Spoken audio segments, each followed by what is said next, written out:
ou confidenciais na live. E repito, em nenhum momento fui procurado para fazer nada de errado, violentando, seja o que for. Eu entendo que fiz a minha parte. Estou fazendo até agora a minha parte. Hoje são 30 de dezembro. Até hoje eu fiz a minha parte dentro das 4 linhas. Não vamos achar que o mundo vai acabar dia 1º de janeiro. Vamos pro tudo ou nada. Não! Não tem tudo ou nada. Inteligência. Mostrar que somos diferentes dos outros. Nós respeitamos as normas, as leis, a Constituição.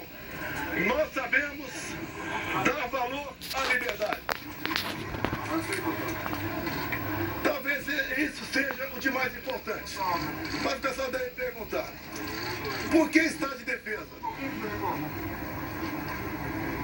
Lá atrás foi discutido estado de sítio.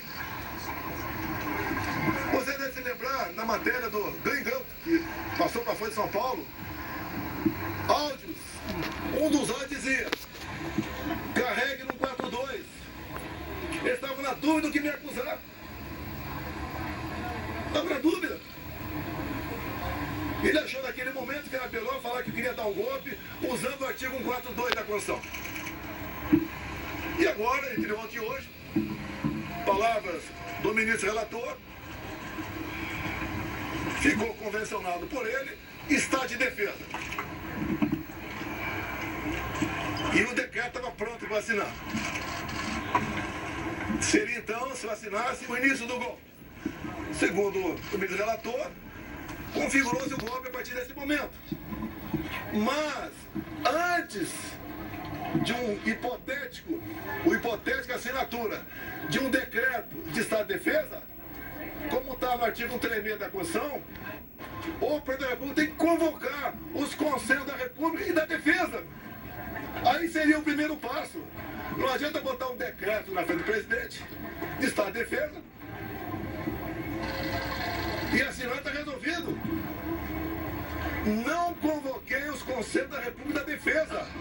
Nem as preparatórias houveram para isso. Se é que você trabalhar com o dispositivo constitucional, é sinal de golpe. Golpe não tem lei, não tem norma.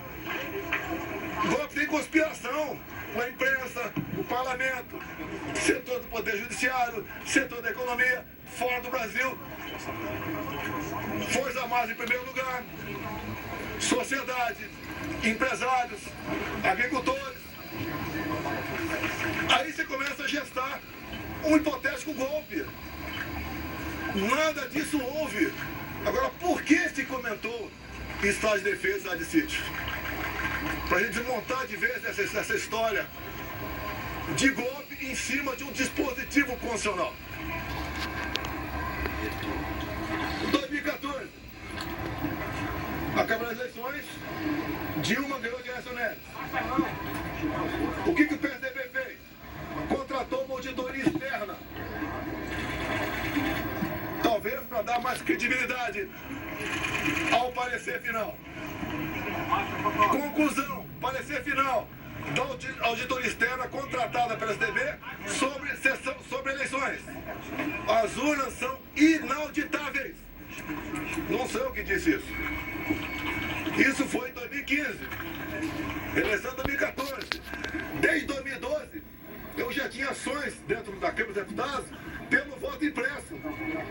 Antes de mim, Flávio Dino foi claro, dizendo que perdeu as eleições por causa do voto eletrônico. Antes disso também, Carlos Lupe, do PDT, em sessões de programa eleitoral gratuito, ele disse: eleições sem voto impresso é fraude. E foi ele que entrou com ação contra mim no TSE. Outros 10, 12 falavam a mesma coisa. Eu não era sozinho, eu estava sozinho na defesa do voto impresso. Eu não sou obrigado a acreditar, confiar num programador. Eu confio na máquina. Não sou obrigado a acreditar num programador. 2015, eu, deputado Jair Bolsonaro, aprovou uma emenda numa proposta de lei eleitoral, cujo relator era Rodrigo Maia, permitindo o voto impresso. A senhora Dilma Rousseff vetou. Foi derrubado o veto. Na Câmara, algo surreal. Até o PT votou para derrubar o veto. Ato contínuo. Foi convidado pelo ministro Supremo, Luiz Fux, a ir ao TSE. Chegando lá, encontrei o ministro Fux. Tratou muito bem, feliz. Ele me convidou para ir para lá. E falou que o TSE tinha tomado todas as medidas para implementar o voto impresso nas eleições de 2018. E ele falou, deputado, por falta de recurso, apenas 5% das sessões terão voto impresso. Eu falei, é uma excelente referência. É mais número de eleitores do que uma pesquisa. Eu só faço um pedido para o senhor. Pulverize as urnas. Ele falou, já está programado, serão pulverizadas. O TSE começou a preparar. Tem um vídeo do ministro Gilmar Mendes, ministro Barroso, elogiando a nova urna eletrônica com a impressora do lado. Bem, poucos meses depois, por 8-3, o Supremo Tribunal Federal disse que a urna era inconstitucional. Essa ação foi proposta pela senhora Raquel Dodge na época, chefe do MP. Porque a impressão do voto, segundo o Supremo e ela, segundo o Supremo e ela, a impressão do voto colocava em risco a segurança das eleições, o sigilo do voto. Esses foram os argumentos. Deixo claro que na Venezuela só foi possível detectar fraude o ano passado por causa do voto impresso. Foi a primeira vez que a Venezuela adotou o voto impresso. Por que a Venezuela fez isso? Já que o sistema eleitoral deles era exatamente igual ao nosso. Porque houve um momento que o governo Biden queria comprar petróleo da Venezuela. E não podia comprar o petróleo sem nada em troca. Então foi feito um acordo, governo Biden dos Estados Unidos, governo Maduro da Venezuela e oposição. E impuseram então o voto impresso. E foi testado a primeira vez, em dezembro do ano retrasado, na Venezuela, num referendo, se podiam ou não invadir a Guiana para tomar posse da região desse equívoco. Que depois que apareceu o petróleo, a Guiana ficou um país cobiçado. E o Maduro, quando foi votar no referendo, falou, aqui você vota sim, sim, sim, sim, papelzinho, não é igual a outro país, é papelzinho dentro da urna. E o Maduro aceitou por que o voto impresso? Já queria ter problema com a Maria Corina ou com o Capriles, os maiores adversários dele naquele momento. O que ele fez? Tornou-os, Maria Corina e Capriles, inelegíveis por 15 anos. Com a acusação, atos antidemocráticos. Subiram no carro do som e criticaram o governo Maduro. Isso passou a ser ato antidemocrático. A gente começa a lembrar um pouquinho do Brasil, não? As duas oposições mais fortes, fora da ficha eleitoral, o Maduro pensou que fosse entrar em campo e ganhar pro WO. A Maria Corina organizou seu partido, organizou bases, fez movimento por toda a Venezuela, muito parecido com o meu aqui, onde a multidão ia atrás. 300 mil mortes em São Paulo, milhares de pessoas por todo o Brasil. Tiveram as eleições. A Maria Corina se organizou, vou entrar em detalhe aqui, se organizou. Quando começou a apuração, chegando a casa de 70%, o que o Maduro fez? Suspendeu. E logo depois, se autodeclarou eleito presidente da Venezuela, ou melhor, reeleito.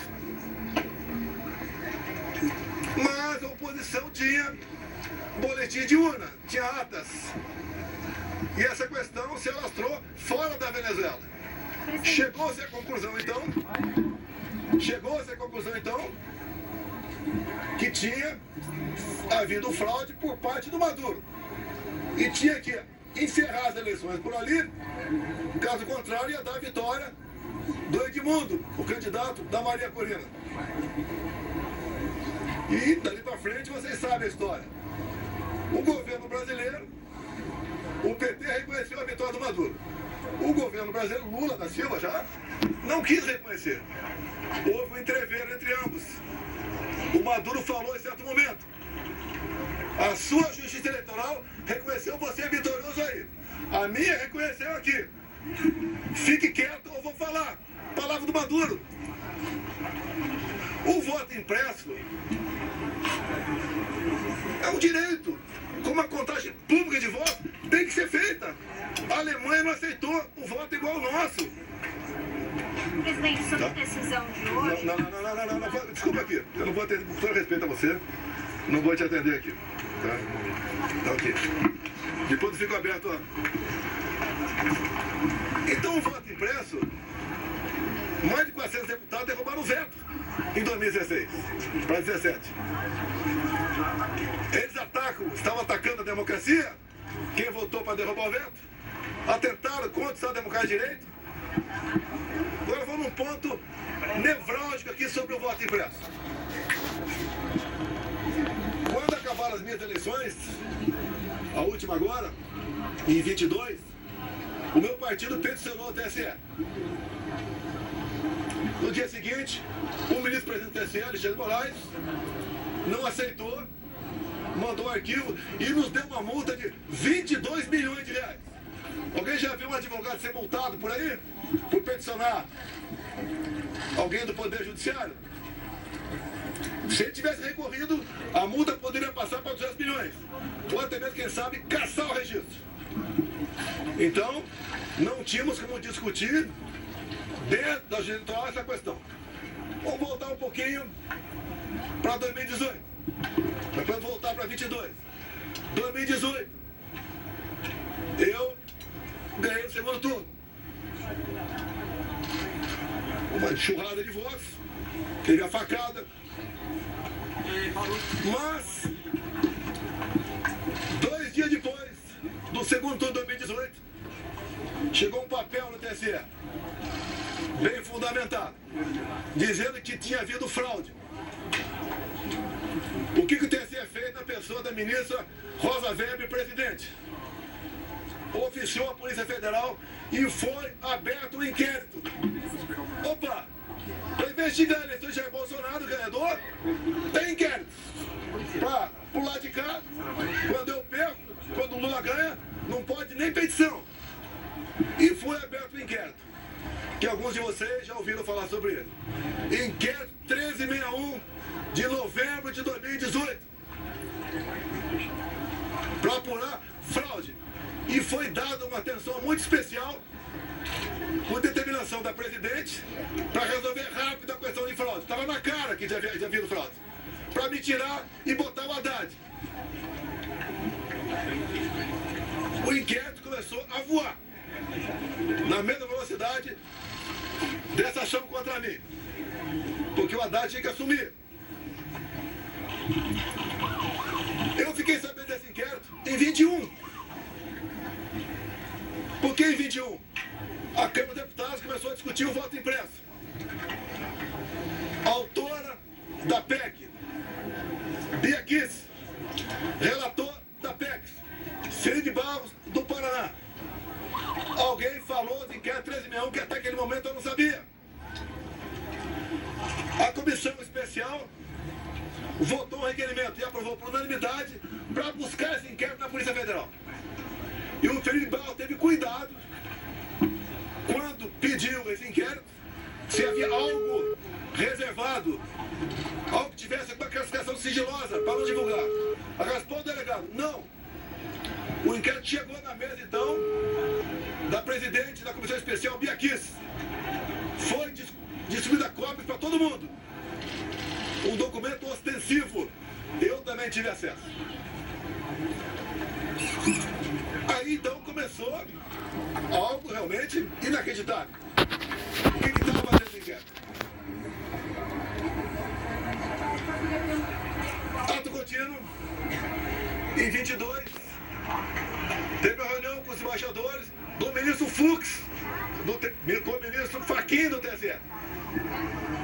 E ele acabou essa reunião com os embaixadores dizendo o seguinte, algo parecido com o seguinte: senhores embaixadores, tão logo o TSE anuncia o resultado, o senhor deve, junto aos seus respectivos chefes de Estado, reconhecer imediatamente o ganhador das eleições.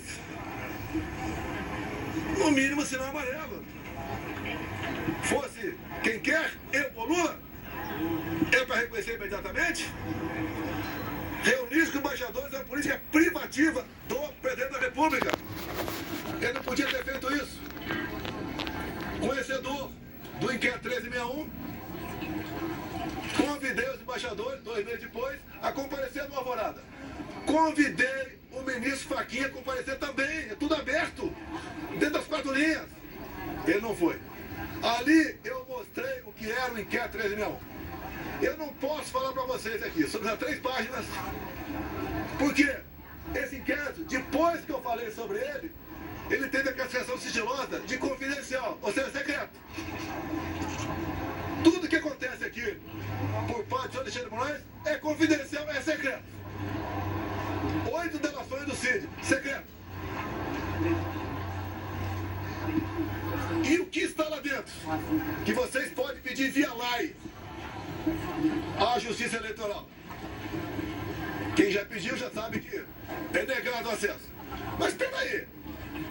Fala-se tanto em democracia, Estado Democrático de Direito, um documento como esse, que trata da lisura sobre as eleições, a apuração de fraude contra o candidato Jair Bolsonaro, vocês não podem tomar conhecimento disso? Eu aprendi desde jovem que a alma da democracia é o voto. E o voto contabilizado. Por que você não pode tomar conhecimento desse inquérito? O que tem lá dentro? O que o ministro Alexandre de Moraes quer esconder? Vamos continuar. Estou sendo acusado de tentativa de golpe. Algo, o pessoal deve ter percebido, da forma tão incisiva como o ministro Alexandre de Moraes conduz, ou se conduz, tem algo esquisito por aí. O que ele quer esconder? Apenas o inquérito 1361? Eu digo que o inquérito 1361 é 99%. Mas vamos lá. Houve interferência no TSE nas eleições de 22 ou não? Não vamos falar em fraude, possível fraude aqui, esqueçam. 100% confiável as urnas. Mas vamos abrir o inquérito 1361. Durante as eleições de 22, o TSE influenciou, jogou pesado contra eu e a favor do candidato Lula. Eu não pude mostrar imagens do Lula defendendo o aborto. Eu não pude mostrar imagens do Lula falando que o pobre coitado rouba o celular para tomar uma cervejinha. Eu não pude mostrar imagens do 7 de setembro. Imagens do enterro da Rainha Elizabeth. De parte do meu discurso na ONU. O Lula ao lado de ditadores. Eu não podia mostrar nada. Eu não pude mostrar a imagem do Lula com o gol CPX na cabeça. Que eu reuni com embaixadores aqui. Ele foi no Morro do Alemão, se reuniu com líderes comunitários que só são eleitos com apoio do tráfico. Eu não pude mostrar nada. Na reta final, 1,5 milhão de inserções da rádio foram negados. Nordeste especial, a grande parte lá não apareceu. E como fomos reclamar, ainda fomos advertidos. Culparam a nós. Assim se comportou o sistema eleitoral. E mais ainda, mais grave, a diferença foram 2 milhões de votos. Estou no papel, 2 milhões de votos. O TSE fez uma campanha massiva para que jovens de 16, 17 anos retirassem seu título. Essa faixa etária, 75% vota milhões de jovens retiraram o título. Só aí dá uma diferença a mais. Portugal dá 2 milhões de votos. Mas uma lei eleitoral, para ter eficácia, ela tem que ser sancionada um ano antes das eleições. As resoluções, 6 meses antes. Entre o primeiro e o segundo turno de 22, houve a resolução do TSE. Era para censurar. Até a ministra Carmen Lúcia falou o quê? Olha, eu sou contra a censura, mas o momento aqui é especialíssimo. Vou votar sim. E o Alexandre de Moraes aprovou uma resolução entre o primeiro e o segundo turno, proibida por lei, com mais força ainda. A justiça eleitoral foi para cima do pessoal da direita, desmonetizando páginas, derrubando páginas, prendendo gente. Fizeram barbaridade contra a minha pessoa. A justiça eleitoral se comportou corretamente, dado que eu falei aqui, sim ou não? Eu que sou golpista? Eu que sou golpista? Esses 2 vídeos aqui estão nos autos do inquérito. Os advogados reclamaram de um vídeo que estava hoje, foi mostrado aqui no TSE. Eu sou o culpado. Repito, na delação do Cid, ele diz que, a partir do princípio, está tudo certo na delação dele. Ele diz ali que ficou sabendo do 8 de janeiro, no dia 8 de janeiro. Já falei, estou repetindo, nos 500 acordos de não persecução penal, em nenhum deles, que eu tenho conhecimento, alguém cita meu nome. Graças a Deus eu saí aqui dia 13 de dezembro, porque eu não queria passar faixa para um cara com passado, como o Lula tem. Não há crime nenhum não passar faixa. Não está escrito que é proibido passar faixa. Fui para os Estados Unidos e essa artimanha do 8 de janeiro, eu falo artimanha porque o ministro Flávio Dino, na justiça, negou os vídeos do 8 de janeiro. Quase 200 máquinas. Ele entregou apenas 4 vídeos e falou que o contrato tinha vencido. Ah, pelo amor de Deus! Pelo amor de Deus! Eu sou golpista. 8 de janeiro, eu estava nos Estados Unidos. Uma das 5 acusações contra mim é destruição de patrimônio, só se for por telepatia. Existia, pegaram, fizeram pesca probatória, reviraram de todo mundo, 3 buscas e apreensão em casa, não acharam nada a meu respeito. O próprio Cid falou que os militares estavam de férias no Rio de Janeiro. Daí invento, o Lula ia assinar uma GLO. Se assinar é problema dele, pô. Vai dar golpe pro comandante do Lula? A gente vai agora para um rápido intervalo, na sequência a gente traz mais... Os comandantes jamais embarcariam numa aventura. Discutir, como disse o então comandante do Exército meu, discutir hipóteses de dispositivos constitucionais não é crime.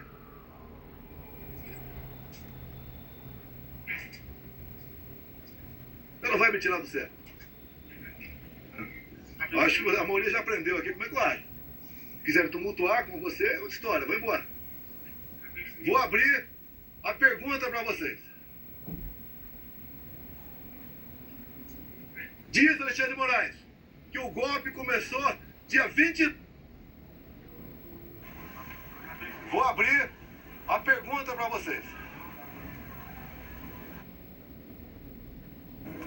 E ele tinha aqui, para dar de um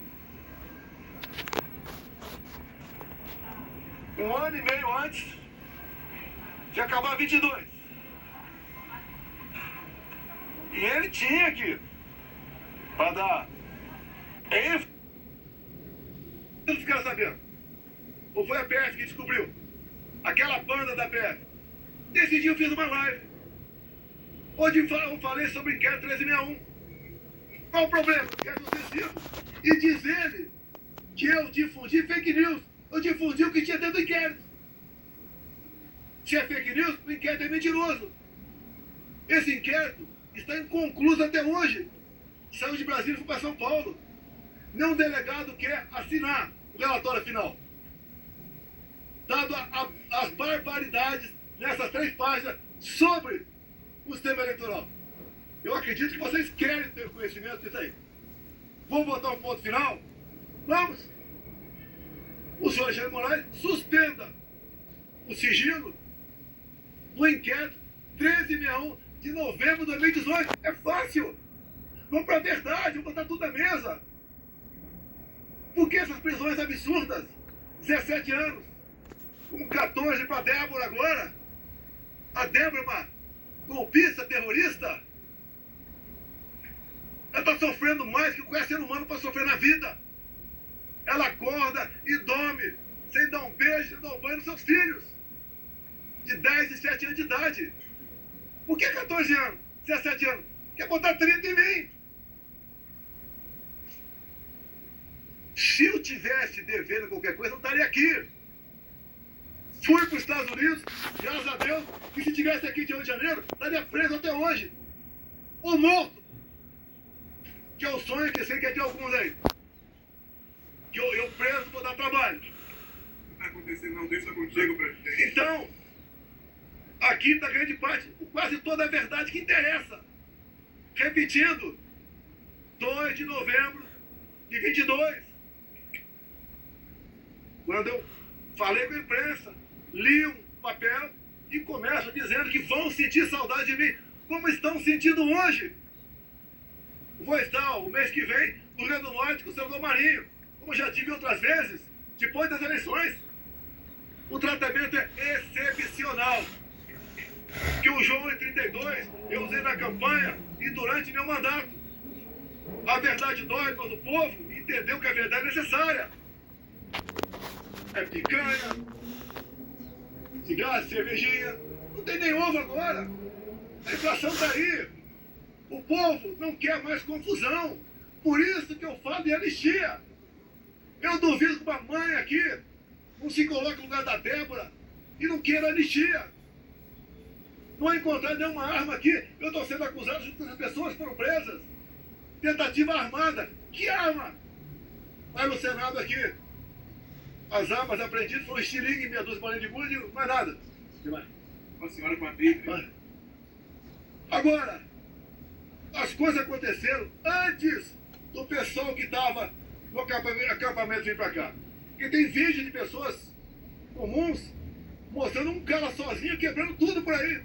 O próprio Lula tem vídeo dele falando: temos que saber quem deixou abertas as portas aqui do Palácio. Foi facilitado. Quando aconteceu em janeiro, a imprensa só mostrava uma imagem, escolhida a dedo, só uma. Aquele cara magrinho, né? Uma camisa, a minha estampa na barriga, derrubando o relógio. Só mostrava isso. Alguns dias depois, o Lula estava fora do Brasil, acho que era China, defendendo a mudança do padrão dólar. 3 dias depois, a TV CNN mostrou as imagens do G Dias lá dentro, junto com perigosos terroristas e golpistas, ele andando à vontade lá dentro. Dorme aqui embaixo, meu tempo. Eu voto 60 militares, a maioria cabe soldado, armado. E a ordem é qualquer negócio, ir pro pau, armado, um fuzil. Alguém viu algum soldado armado nesse dia? Facilitaram a entrada deles. Não resta mais dúvida tocante a isso.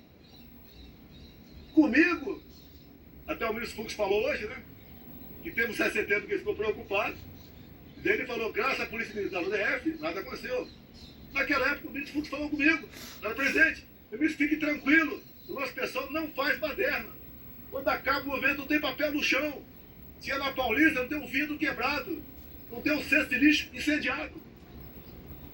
Numa boa. Sem problema nenhum. O que assusta o outro lado, quando se fala em sistema? Que comigo foi diferente.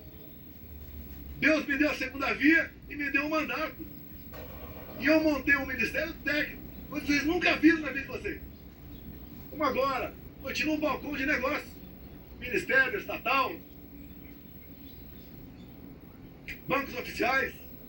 Comigo não tinha isso. Apesar da pandemia, a gente lamenta as mortes. Gastamos R$1 trilhão.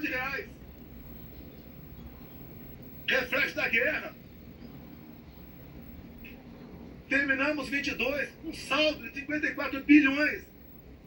Negociei com o Arthur Lira aqui, votação de um projeto, para a gente poder zerar impostos federais de combustíveis.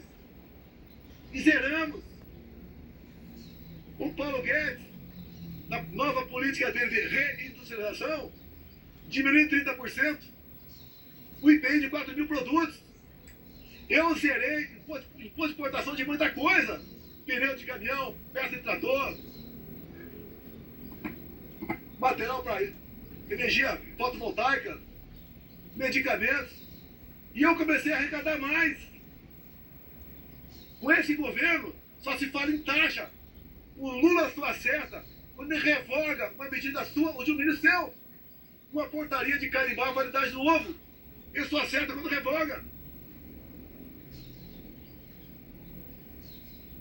A imprensa fala aqui, parte da imprensa aqui, Copacabana flopou. E aí? Flopou. Então, Eu não sei quantas pessoas tinha lá. no treininho, A USP, começou o cabelo colorido, falou que tinha 18 mil. ensaiar Eu tinha um quarto de Maracanã. a árvore. Um quarto de Maracanã. A PM falou 400 mil. Mas nós levantamos. Que tinha mais de 3 milhões de pessoas assistindo na internet. Como, por exemplo, a Rádio Ouro Verde. Corrigindo aqui 3 milhões e meio de pessoas. E quando eu falei concentrar no Rio, com todo respeito aos parlamentares do meu lado, se eles tivessem um movimento na cidade dele, ia ter uma certa repercussão. Que eu queria que o pessoal ouvisse o que eu falei, o que o Malafaia falou, o que o Nicolas falou. Vamos mudar um pouco esse repertório para São Paulo. Como esse Adamais fala, a Michele volta para lá porque ela estava com uma licença. Agora, dia 30, agora, vai ter um movimento da esquerda. Estou até promovendo. O movimento da esquerda em Santa Paulista. Qual é a pauta? Prisão para o Bolsonaro. E sem anistia. Lá não tem mãe, não. E não se coloca no lugar dela. Vamos ver quantas pessoas vão para lá. Na semana seguinte, 6 de abril, vai ter o nosso. Tudo acertado com o Tarcísio. Devemos ter pelo menos 100 governadores. Mais de 50 parlamentares. Vamos continuar nessa luta da anistia. A anistia é perdão, é passar a borracha.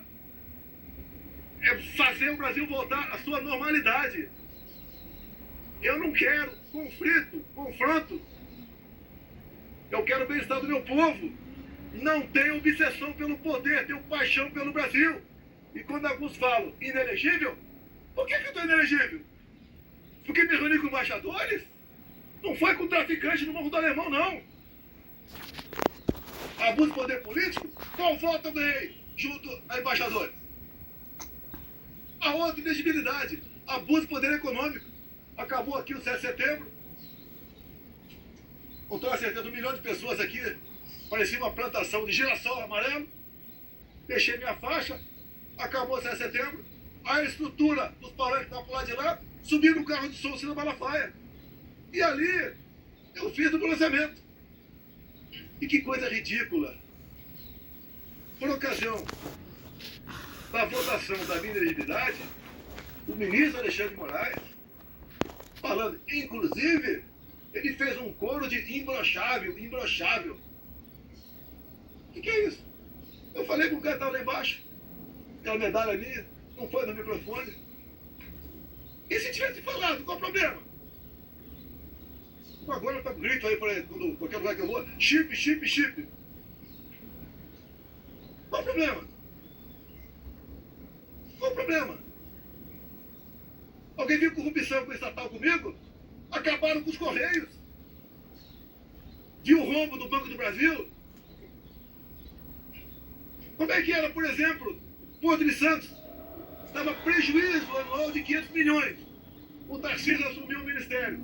Passou a dar lucro de 500 milhões. Para onde ia esse 1 bilhão de reais? Ia para o bolso de alguém. Que obviamente começou a trabalhar contra mim. Perdeu 1 bilhão por ano. Você vai lá em Itaipu Binacional. Era conhecida apenas como uma empresa que gerava energia. Quando o Gelson Luna assumiu, ele ligou para mim, ficou abismado. O tamanho da corrupção lá dentro.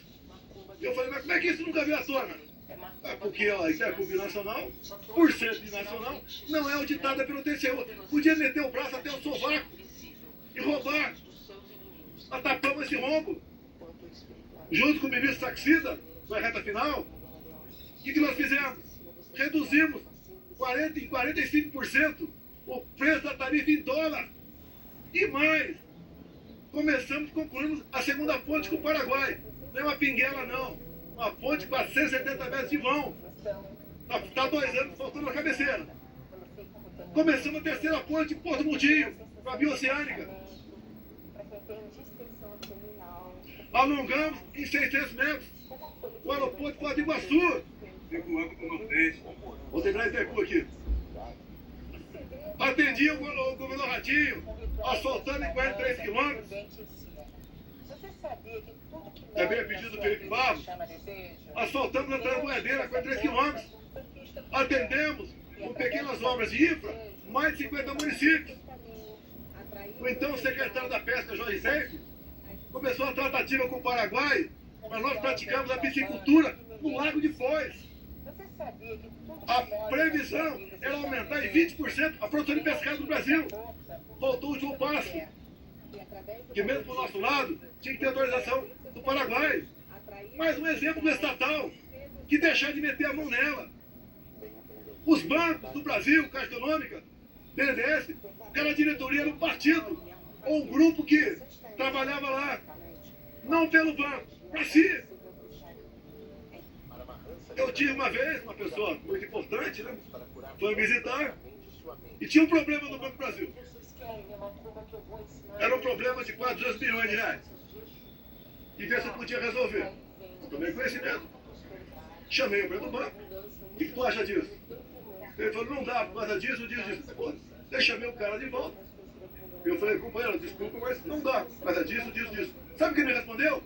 Demita o presidente do Banco do Brasil. Era assim que as coisas eram tratadas no Brasil.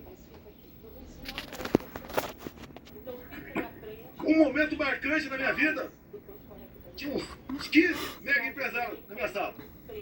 Então falou aqui pra mim, tô vindo do SPU. Pela primeira vez não fui achacado quando entrei lá. Olha como é que funcionou a Polícia Federal e a Polícia Rodoviária Federal. Recorde de apreensão de drogas e armamento. Olha o campo. Acabamos de invasão do MST. Como? Armamento pessoal. Arma não mata. Tanto é que o povo, em grande parte, teve arma. E diminuiu em quase 30% o número de mortes para de fogo no Brasil. Será que abril será um mês positivo? O Tarcísio foi um gigante. Vamos falar das energias de abril. Acabamos com muitas balsas pelo Brasil. O Marinho levou água para o Nordeste.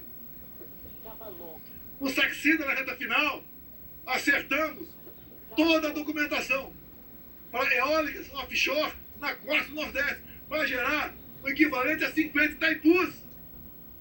O Saxida acertou a documentação para a exploração de lítio na região mais pobre de Minas Gerais, que é o Vale de Quitinhonha. Será um mês positivo? O Saxida também acertou a regulamentação para nós começarmos a explorar urânio lá em Santa Quitéria, Ceará. O que o Lula fez no final do ano passado? Teve aqui reunião do G20. Assinou 37 memorandos de acordos com a China. Esses acordos entregou o nosso urânio para a China. Acordos têm que passar pelo parlamento. E a comissão inicial é Relações Exteriores e Defesa Nacional. Por isso, eu me empenhei, junto com o nosso partido, ninguém foi violentado por causa disso, a indicação seria do Eduardo Bolsonaro. Com toda certeza, pressão de fora bateu aqui dentro.